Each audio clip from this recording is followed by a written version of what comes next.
இனி விரிவான செய்திகள். புதுவையில் 15 ஏக்கர் நிலப்பரப்பில் 576 கோடி ரூபாய் செலவில் தலைமை செயலகத்துடன் கூடிய ஒருங்கிணைந்த சட்டமன்றம் கட்ட துணைநிலை ஆளுநர் ஒப்புதல் அளித்துள்ளார். மத்திய அரசு அனுமதி கிடைத்தவுடன் விரைவில் அடிக்கல் நாட்டு விழா துவங்கப்படும் என்று சபாநாயகர் செல்வம் தெரிவித்துள்ளார். இது தொடர்பாக சட்டப்பேரவையில் செய்தியாளர்களை சந்தித்த சபாநாயகர் செல்வம், புதுவையில் முந்தைய துணைநிலை ஆளுநரால் 1.5 ஆண்டு காலமாக புதிய சட்டப்பேரவை வளாகம் கட்டுவதற்கான கோப்பு நிறுத்தி வைக்கப்பட்டிருந்த நிலையில் தற்பொழுது புதிய ஆளுநர் கைலாசநாதன் கையெழுத்திட்டு ஒப்புதல் அளித்துள்ளார். அதன்படி மத்திய உள்துறை அச்சகத்தின் அனுமதிக்கு கோப்பு அனுப்பப்பட்டுள்ளதாகவும் அதற்கு புதுவை அரசு சார்பாக நன்றியை தெரிவித்துக் கொள்வதாகவும் சபாநாயகர் செல்வம் தெரிவித்துள்ளார். புதுச்சேரி தட்டாஞ்சாவடி ஒழுங்குமுறை விற்பனை கூட வளாகத்தில் 15 ஏக்கர் நிலப்பரப்பில் 576 கோடி ரூபாயில் தலைமைச் செயலகத்துடன் கூடிய ஒருங்கிணைந்த சட்டப்பேரவை கட்டிடம் கட்ட விரைவில் அடிக்கல் நாட்டப்படும் என்றார். ஜிப்மர் மருத்துவமனையில் இரட்டை குடியுரிமை பெற்ற மாணவர்கள் சேர்ந்தது குறித்து ஆளுநரிடம் புகார் அளித்திருந்தோம். அந்த இடங்களை புதுச்சேரியை சேர்ந்த மாணவர்களுக்கு ஒதுக்க நடவடிக்கை எடுத்து வருவதாக குறிப்பிட்டார். புதிய துணைநிலை ஆளுநரும் தலைமை செயலரும் அரசுக்கு ஒத்துழைப்பு அளித்து வருகின்றனர். இதனால் அனைத்து மக்கள் நலத்திட்டங்களும் செயல்படுத்தப்பட்டு வருகிறது.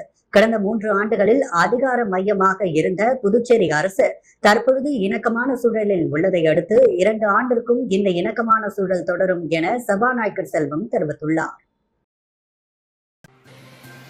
புதுவையில் நேற்றிரவு பெய்த மழையால் தற்காலிக பேருந்து நிலையமான AFT மைதானம் சேரும் சகதியுமாக மாறியதால் பயணிகள் அவதிக்குள்ளாகினர். புதுச்சேரி நகர் மற்றும் ஊரக பகுதிகளில் நேற்றிரவு இடி மின்னலுடன் கூடிய பலத்த மழை பெய்தது. இதனால் நகரில் பல இடங்களில் மழைநீர் குளம் போல தேங்கியது. புதுச்சேரியில் பொலிவுறு நகர திட்டத்தின் கீழ் மறைமலையடிகள் சாலையில் உள்ள பேருந்து நிலையத்தில் பயணிகள் நடைபெற்று வருகின்றனர். இதன் காரணமாக கடலூர் சாலையில் உள்ள AFT மைதானம் தற்காலிக பேருந்து நிலையமாக செயல்பட்டு வருகிறது. இந்த நிலையில் மழையால் AFT மைதானத்திலும் தண்ணீர் தேங்கியது. இன்று காலையில் மழைநீர் தேங்கிய பகுதிகள் சேரும் சகதியுமாக மாறியதால் பேருந்து நிலையத்திற்கு வந்த பயணிகள் மிகுந்த சிரமத்திற்குள்ளாகினர். இதையடுத்து புதுச்சேரி நகராட்சி சார்பில் தண்ணீர் உறிஞ்சும் வாகனங்கள் மூலம் பேருந்து நிலையத்தில் தேங்கிய மழைநீர் அகற்றப்பட்டது. மேலும் JCB இயந்திரம் கொண்டு சகதியையும் அப்புறப்படுத்த நடவடிக்கை எடுக்கப்பட்டது. புதுவையில் ஜாதிவாரி கணக்கெடுப்பு நடத்த முதலமைச்சர் ரங்கசாமி உடனடியாக நடவடிக்கை எடுக்க வேண்டும் என முன்னாள் முதலமைச்சர் நாராயணசாமி வலியுறுத்தியுள்ளார். இது தொடர்பாக தனது இல்லத்தில் செய்தியாளர்களை சந்தித்த முன்னாள் முதலமைச்சர் நாராயணசாமி, மத்தியில் பாஜகவுடன் கூட்டணியில் உள்ள அரசியல் கட்சிகள் ஜாதிவாரி கணக்கெடுப்பு நடத்த வேண்டும் என கோரிக்கை விடுத்து வருகின்றது. ஆனால் ஜாதிவாரி கணக்கெடுப்பு நடத்தினால் பாஜகவின் ஓட்டு வங்கி பாதிக்கும் என்பதால் மத்திய பாஜக ஜாதிவாரி கணக்கெடுப்பை தாமதப்படுத்தி வருகிறது. ஜாதிவாரி கணக்கெடுப்பு நடத்த வேண்டும் என தமிழக முதல்வர் MK ஸ்டாலின் தமிழக சட்டப்பேரவையில் தீர்மானம் நிறைவேற்றி மத்திய அரசுக்கு அனுப்பியுள்ளார். ஆனால் புதுச்சேரியில் ஜாதிவாரி கணக்கெடுப்பு நடத்துவது தொடர்பாக முதலமைச்சர் ரங்கசாமி மௌனமாக உள்ளார். புதுச்சேரி அரசு உடனடியாக ஜாதிவாரி கணக்கெடுப்பை நடத்த வேண்டும் என வலியுறுத்தினார். தொடர்ந்து பேசிய அவர், புதுச்சேரியில் உயர்த்தப்பட்ட மின்கட்டணத்தை நிறுத்தி வைப்பதாக முதலமைச்சர் ரங்கசாமியின் அறிவிப்பு காற்றில் பறக்க விடப்பட்டுள்ளது. புதுச்சேரியில் மின்கட்டண உயர்வு ஏழை எளிய மக்களை கடுமையாக பாதிக்கும். மின்கட்டண உயர்வை புதுச்சேரி அரசு திரும்ப பெற வேண்டும். மின்கட்டண உயர்வை கண்டித்து இந்தியா கூட்டணி கட்சியினர் தொடர் போராட்டத்தில் ஈடுபட உள்ளதாக தெரிவித்துள்ளார். மேலும் மருத்துவமனைகளில் கொடுக்கப்படும் மருந்துகள் காலாவதியான மருந்துகளை ரீபேக் செய்து விநியோகிக்கப்படுகிறது. புதுச்சேரியில் பல்வேறு மருந்து கடைகளிலும் இது போன்ற மருந்துகள் விற்பனை செய்யப்படுகின்றது. இது மக்களின் உயிரோடு விளையாடும் செயல். முதலமைச்சர் ரங்கசாமி தன்னுடைய சுகாதாரத்துறையை கவனிப்பதில்லை. இது தொடர்பாக ஆய்வுகள் நடத்தப்படவில்லை எனவும் குற்றம் சாட்டப்பட்டுள்ளது. புதுவை காவல் நிலையங்கள் கட்ட பஞ்சாயத்து செய்யும் இடமாக மாறிவிட்டதாகவும் குறிப்பிட்டுள்ளார். அரசின் அனுமதி பெறாமல் சட்டத்திற்கு புறம்பாக பல்வேறு கட்டிடங்கள் அங்கு கட்டப்பட்டுள்ளதாகவும் குற்றம் சாட்டினார். கவிஞர் புதுவை சிவம் நினைவு தினத்தையொட்டி அவரது சிலைக்கு சபாநாயகர் செல்வம், அமைச்சர்கள் மாலை அணிவித்து மரியாதை செலுத்தினர். புதுவை அரசு சார்பில் கவிஞர் புதுவை சிவம் நினைவு நாள் இன்று அனுசரிக்கப்பட்டது. இதையொட்டி காமராஜ் சாலை சித்தன்குடி சந்திப்பில் அமைந்துள்ள அவரது திருவுருவச் சிலைக்கு சட்டப்பேரவைத் தலைவர் செல்வம், பொதுப்பணித்துறை அமைச்சர் லட்சுமி நாராயணன், ஆதிதிராவிட நலத்துறை அமைச்சர் சாய்ஜி சரவணகுமார், சட்டமன்ற உறுப்பினர் பாஸ்கரன் தட்சிணாமூர்த்தி ஆகியோர் மாலை அணிவித்து மரியாதை செலுத்தினர். அதைத் தொடர்ந்து கவிஞர் புதுவை சிவத்தின் குடும்பத்தினர், தமிழ் ஆர்வலர்கள், கவிஞர்கள் உட்பட பலர் புதுவை சிவம் அவர்களின் சிலைக்கு மாலை அணிவித்து மரியாதை செலுத்தினர். புதுச்சேரி காவல்துறையில் 305 போலீசார் அதிரடியாக இடமாற்றம் செய்யப்பட்டுள்ளனர். புதுவை காவல்துறையில் கடந்த சில தினங்களுக்கு முன்பு இன்ஸ்பெக்டர்கள், சப் இன்ஸ்பெக்டர்கள் மற்றும் காவலர்கள் என 400க்கும் மேற்பட்டோர் கூண்டோடு இடமாற்றம் செய்யப்பட்டனர். அடுத்த சில மணி நேரங்களில் அந்த உத்தரவு ரத்து செய்யப்பட்டதாக அறிவிப்பு வெளியானது. இது காவல்துறையின் வட்டாரத்தில் பரபரப்பை ஏற்படுத்திய நிலையில் புதுச்சேரி காவல்துறையில் பணியாற்றி வரும் காவலர்கள் 305 பேர் அதிரடியாக இடமாற்றம் செய்யப்பட்டுள்ளனர். இவர்களில் பெரும்பாலானவர்கள் புதுச்சேரி ஆயுதப்படையில் பணியாற்றி வருபவர்கள் என்பது குறிப்பிடத்தக்கது. இதற்கான உத்தரவை புதுவை காவல்துறை தலைமையகம் SP சுபம் கோஷ் பிறப்பித்துள்ளார். பாரதிதாசன் கைப்பந்து கழகம் சார்பில் மாநில அளவிலான சாம்பியன் லீக் போட்டி அரியாங்குப்பம் பகுதியில் நடைபெற்று வருகிறது. நேற்று துவங்கிய ஆட்டத்திற்கு சிறப்பு விருந்தினராக காலாப்பட்டு சட்டமன்ற உறுப்பினர் கல்யாண சுந்தரம், அதிமுக மாநில பொருளாளர் ரவி பாண்டுரங்கன், தொகுதி தலைவர் ராஜா, கம்யூனிஸ்ட் கட்சி நிர்வாகி கீதநாதன் ஆகியோர் சிறப்பு விருந்தினராக பங்கேற்று விளையாட்டு வீரர்களை அறிமுகம் செய்து உற்சாகப்படுத்தி விளையாட்டு போட்டியினை துவக்கி வைத்தனர். கடந்த புதன்கிழமை துவங்கிய இந்த விளையாட்டு போட்டியானது தொடர்ந்து 5 நாட்கள் நடைபெறுகிறது. இதில் புதுவையை சேர்ந்த சிறந்த 8 அணிகளும், தமிழகத்தை சேர்ந்த 4 அணிகள் மற்றும் பெண்கள் அணியின் அருண் இப்போட்டியில் பங்கேற்று விளையாடி வருகின்றனர். புதுச்சேரி ஆயுதப்படை மைதானத்தில் நடைபெற்ற AR ரஹ்மான் மேல்நிலைப் பள்ளியில் விளையாட்டு தின விழாவில் ஆயுதப்படை பிரிவு கமாண்டன்ட் டாக்டர் ரக்ஷனா சிங் கலந்து கொண்டு பல்வேறு போட்டியில் வெற்றி பெற்ற மாணவிகளுக்கு பரிசுகளை வழங்கி பாராட்டினார். இந்நிகழ்ச்சிக்கு புதுச்சேரி கோரிமேடு ஆயுதப்படை பிரிவு கமாண்டன்ட் டாக்டர் ரக்ஷனா சிங் சிறப்பு விருந்தினராக பங்கேற்று சிறப்புரையாற்றி பள்ளி அளவில் நடைபெற்ற பல்வேறு போட்டிகளில் வெற்றி பெற்ற மாணவர்களுக்கு பரிசுகளை வழங்கினார். இந்நிகழ்ச்சிக்கு புதுச்சேரி காவல்துறை துணை ஆய்வாளர் மௌலா சாஹிப் சிறப்பு அழைப்பாளராக பங்கேற்றார். பள்ளி மாணவ மாணவியர்கள் தங்கள் திறமையை வெளிப்படுத்தும் வகையில் பல்வேறு நிகழ்ச்சிகளை சிறப்பாக அரங்கேற்றினர். விழாவிற்கான ஏற்பாட்டினை அப்துல் கஃபார், அப்துல் கரீம் சேட், கல்வி அறக்கட்டளை உறுப்பினர்கள், பள்ளியின் தாளாளர் நிசார் அகமது, பள்ளியின் முதல்வர் ஃபராகான், மேலாளர் முக்தார் அகமது, கல்வியாளர் பாலமுருகன், பள்ளியின் ஆசிரியர்கள், அலுவலக ஊழியர்கள் மற்றும் மாணவ மாணவியர்கள் செய்திருந்தனர். புதுச்சேரி வந்த சமத்துவ மக்கள் கழகம் முன்னாள் சட்டமன்ற உறுப்பினர் எர்ணாவூர் நாராயணனுக்கு புதுச்சேரி நாடார் பேரவை சார்பில் சிறப்பான முறையில் வரவேற்பு அளிக்கப்பட்டது. நாடார் பேரவை தலைவர், பனைமர நல வாரிய தலைவர், சமத்துவ மக்கள் கழகம் முன்னாள் சட்டமன்ற உறுப்பினர் எர்ணாவூர் நாராயணன் வேளாங்கண்ணி மாதா ஆலயத்திற்கு போகும் வழியில் பாண்டிச்சேரி மாநில நிர்வாகிகள் ராஜீவ்காந்தி சிலை அருகில் கருப்பட்டி காப்பி கடையில் வைத்து வழி அனுப்பி வைத்தனர். இந்த நிகழ்ச்சியில் நாடார் பேரவை தலைவர் வரதராஜ், செயலாளர் மகாராஜா, பனைமர நலவாரியர் வேல்முருகன், கோபாலகிருஷ்ணன், செல்வராஜ், கோவிந்தராஜ், முத்துப்பாண்டியன், பொன்ராஜ் ஆகியோர் எர்ணாவூர் நாராயணனுக்கு சால்வை அணிவித்து வழி அனுப்பி வைத்தனர். கவிஞர் புதுவை சிவம் நினைவு நாளில் பூர்ணாங்குப்பம் தனசுந்தரம் சேரிட்டபிள் சொசைட்டி மூலம் பனை விதை வழங்கும் விழாவை சபாநாயகர், அமைச்சர்கள் துவக்கி வைத்தனர். புதுவை அரசு சார்பாக மறைந்த மூத்த கவிஞர் புதுவை சிவத்தின் நினைவு தினத்தையொட்டி பாலாஜி தியேட்டர், காமராஜர் சாலையில் உள்ள அவரது சிலைக்கு மாலை அணிவித்து மரியாதை செலுத்தப்பட்டது.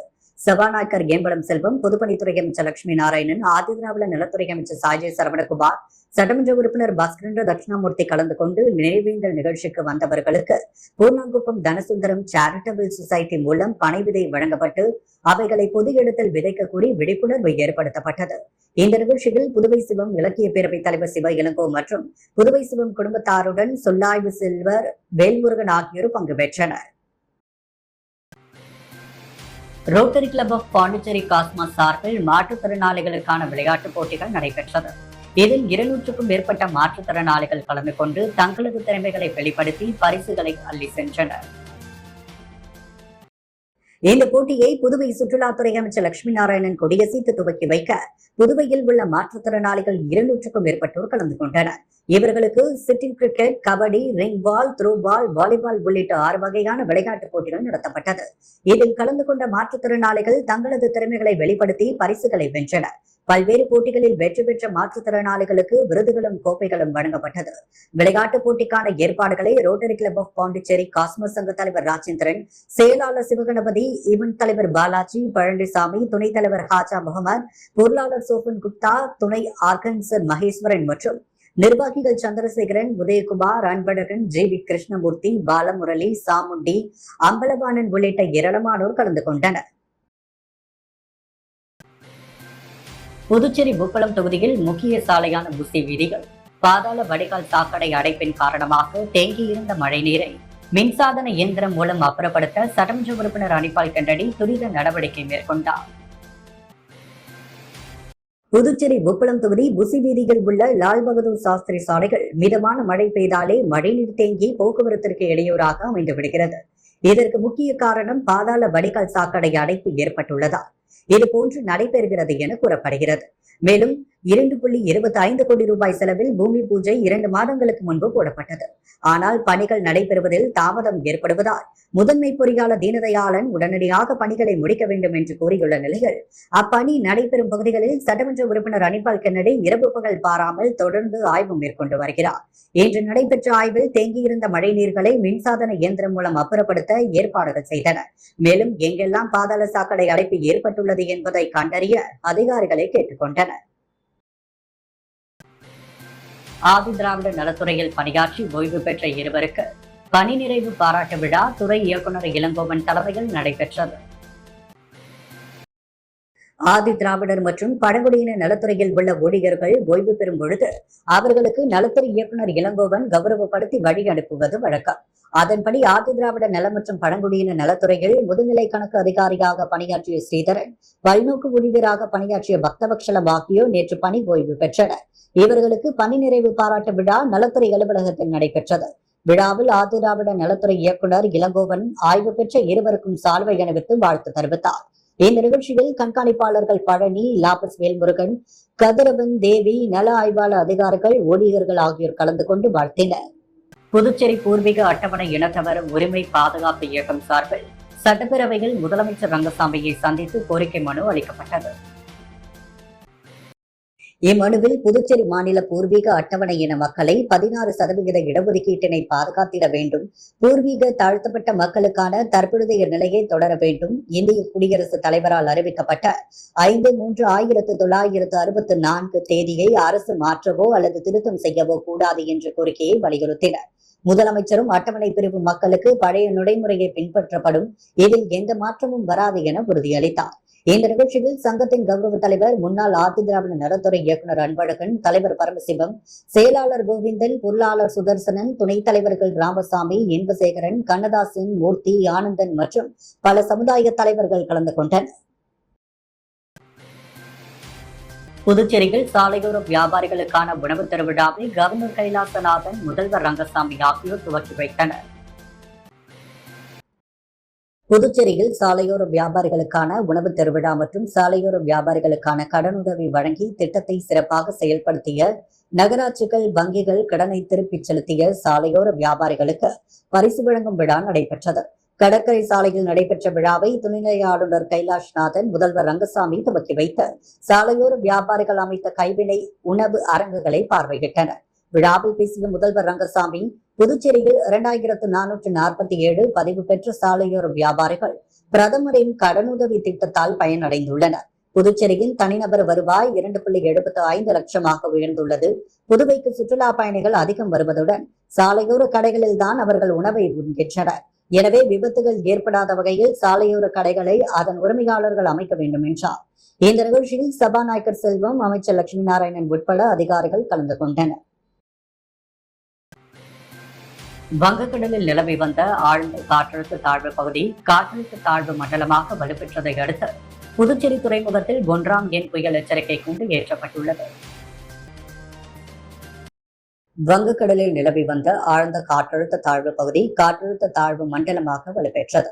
மத்திய மேற்கு மற்றும் அதை ஒட்டிய வடமேற்கு வங்கக்கடலில், வடக்கு ஆந்திரா மற்றும் தெற்கு ஒடிசா கடற்கரை பகுதிகளில் காற்றழுத்த தாழ்வு மண்டலம் மையம் கொண்டுள்ளது. மேற்கு வடமேற்கு திசையில் நகர்ந்து இன்று நள்ளிரவு ஆந்திர மாநிலம் விசாகப்பட்டினம் மற்றும் கோபால்பூருக்கு இடையே கலிங்கப்பட்டினம் அருகே காற்றழுத்த தாழ்வு மண்டலம் கரையை கடக்கக்கூடும் என்று வானிலை ஆய்வு மையம் தெரிவித்துள்ளது. தமிழ்நாடு, புதுச்சேரி மற்றும் காரைக்கால் பகுதிகளில் இன்று முதல் 7 நாட்கள் மிதமான மழைக்கு வாய்ப்பு இருப்பதாக தெரிவிக்கப்பட்டுள்ள நிலையில் இன்று புதுச்சேரி துறைமுகத்தில் 1ஆம் எண் புயல் எச்சரிக்கை கூண்டு ஏற்றப்பட்டுள்ளது. விஸ்வ இந்து பரிஷத் 50ஆம் ஆண்டு விழாவை முன்னிட்டு பொதுமக்களுக்கு இலவச மருத்துவ முகாம் நடைபெற்றது. விஸ்வ இந்து பரிஷத் வட தமிழகம் திருக்கோவில் பூசாரிகள், புரோகிதர்கள் பிரிவின் இணையமைப்பாளர் ஸ்ரீ ரமணியன் என்ற இளங்கோ அறிவுறுத்தலின்படி விஸ்வ இந்து பரிஷத் நகர மாவட்ட தலைவர் சத்தியமூர்த்தி, பங்கஜ்தல் மாவட்ட அமைப்பாளர் ஸ்ரீ சதீஷ் ஆகியோர் ஏற்பாட்டில் ஸ்ரீ வலம்புரி சுந்தரவிநாயகர் திருக்கோவில் சமுதாய நலக்கூடத்தில் சிறப்பாக நடைபெற்றது. இந்த மருத்துவ முகாமினை ஸ்ரீ தட்சிணாசினி சித்தர் பீடாதிபதி தவத்திரு அருள்மிகு அடிகளார் மற்றும் புதுச்சேரி பாரதிய ஜனதா கட்சி மாநில செயலாளர் டாக்டர் வெற்றி செல்வம் ஆகியோர் இலவச மருத்துவ முகாமை துவக்கி வைத்தனர். இந்த மருத்துவ முகாமினை விஸ்வ இந்து பரிஷத் மாநில நிர்வாகிகள் ஸ்ரீ செல்வம், ஸ்ரீ கோவிந்தன், ஸ்ரீ சரவணகுமார், ஸ்ரீமதி ஞானவல்லி, பாரதிய ஜனதா கட்சி மாவட்ட நிர்வாகி ஸ்ரீ சக்திவேல், ஸ்ரீவாசு, ஸ்ரீ முரளிதரன் மற்றும் பலர் கலந்து கொண்டு மக்களுக்கு கண், காது, மூக்கு, தொண்டை, இருதயம், சர்க்கரை, ரத்த கொதிப்பு உள்ளிட்ட பொது மருத்துவ பரிசோதனை செய்து ஆலோசனைகளும் இலவச மருந்துகளும் வழங்கப்பட்டது. புதுச்சேரி முத்தியால்பேட்டை பெல்கிஸ் வீதியில் அமைந்துள்ள பெரியபாளையத்தம்மன் ஆலயத்தின் 66ஆம் ஆண்டு மகோற்சவ விழாவை முன்னிட்டு மின் அலங்காரத்தில் சுவாமி வீதி உலா நடைபெற்றது. புதுச்சேரி முத்தியால்பேட்டை பெல்கிஸ் வீதியில் அமைந்துள்ள அருள்மிகு ஸ்ரீ பெரியபாளையத்தம்மன் ஆலயத்தில் 66ஆம் ஆண்டு மகோற்சவ விழா கடந்த 29ஆம் தேதி வியாழக்கிழமை கணபதி ஹோமம், காப்பு கட்டுதல், கரகம் ஜோடித்தல் நிகழ்ச்சி நடைபெற்றது. தொடர்ந்து கொடியேற்றுதல் நிகழ்ச்சி நடைபெற்றது. மேலும் நேற்று சுவாமிக்கு அபிஷேகம், பார்சாகை வார்த்தல் நிகழ்ச்சி நடைபெற்று மின்னலங்காரத்தில் அம்மன் சுவாமி வீதி உலா நடைபெற்றது. தொடர்ந்து சுவாமிக்கு மகா தீபார்த்தனை காட்டப்பட்டது. இதில் ஏராளமான பக்தர்கள் கலந்து கொண்டு சுவாமி தரிசனம் செய்தனர். திருப்புவனை தொகுதிக்குட்பட்ட 6 மாற்றுத்திறனாளிகளுக்கு 5,40,000 ரூபாய் மதிப்பீட்டில் சமூக நலத்துறை மூலம் மோட்டார் வாகனம் வழங்கும் நிகழ்ச்சி திருப்புவனை சட்டமன்ற உறுப்பினர் அலுவலகத்தில் நடைபெற்றது. புதுச்சேரி மாநிலம் திருப்புவனை சட்டமன்ற தொகுதிக்குட்பட்ட 6 மாற்றுத்திறனாளிகளுக்கு 5,40,000 ரூபாய் மதிப்பீட்டில் சமூக நலத்துறை மூலம் மோட்டார் வாகனம் வழங்கும் நிகழ்ச்சி திருப்புவனை சட்டமன்ற உறுப்பினர் அலுவலகத்தில் நடைபெற்றது. இந்த நிகழ்ச்சியில் தொகுதியின் சட்டமன்ற உறுப்பினர் அங்காளன் கலந்து கொண்டு பயனாளிகளுக்கு மோட்டார் வாகனத்தை வழங்கினார். இதில் சமூக நலத்துறை இயக்குநர் ராகினி, துணை இயக்குநர் ஆறுமுகம் மற்றும் அதிகாரிகள், அன்பழகன், ஸ்ருதி உட்பட சட்டமன்ற உறுப்பினரின் ஆதரவாளர்கள், பொதுமக்கள் என ஏராளமானோர் கலந்து கொண்டனர். புதுவையின் அன்றாட நிகழ்வுகளை காண பாண்டி ஹெட்லைன்ஸ் யூடியூப் சேனலை சப்ஸ்கிரைப் பண்ணுங்க. தொடர்ந்து எங்களுடன் இணைந்திருக்க பக்கத்தில் உள்ள பெல் பட்டனை பிரஸ் பண்ணுங்க. லைக் பண்ணுங்க, ஷேர் பண்ணுங்க. என்றும் உங்களுடன் பாண்டி ஹெட்லைன்ஸ்.